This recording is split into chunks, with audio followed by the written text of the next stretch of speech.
સુરતથી મહત્વના સમાચાર સામે આવી રહ્યા છે। સુરતના અલથાણામાં સગીરાની છેડતી થતા ભારે હોબાળો મચ્યો છે। કોચિંગ ક્લાસથી ઘરે જતી સગીરાની કરાઈ હતી છેડતી।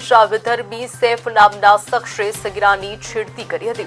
ઘટનાની જાણ થતા પરિવાર અને લોકો ઉમટ્યા હતા। રોષે ભરાયેલા લોકોએ પોલીસ સ્ટેશનનો ઘેરાવ કર્યો હતો। 300 થી વધુના ટોળાએ પોલીસ મથકે કર્યા હતા સૂત્રોચ્ચાર। પોલીસ વાનબાજ લોકોએ આરોપીને મેથી પાક ચકાડ્યો છે। જી હા, મહત્વના સમાચાર છેડતીની આ ગંભીર ઘટના આપને જણાવી દી કે સુરતના અલથાણામાં બની છે, જ્યાં સગીરા સાથે છેડતી કરવામાં આવી। સગીરા સાથે છેડતી થતા ભારે હોબાળો મચ્યો છે। કોચિંગ ક્લાસથી ઘરે જતી સગીરાની છેડતી કરવામાં આવી। વિધર્મી સૈફ નામના શખ્સે સગીરાની છેડતી કરી હતી। જ્યાં ઘટનાની જાણ થતા પરિવાર અને લોકો ઉમટી પડ્યા હતા। રોષે ભરાયેલા લોકોએ પોલીસ સ્ટેશનનો ઘેરાવ પણ કર્યો હતો। 300 થી વધુ ટોળાએ પોલીસ મથકે સૂત્રોચ્ચાર કર્યા હતા। સાથે જ પોલીસ વાનબાજ લોકોએ આરોપીને મેથી પાક ચખાડ્યો છે।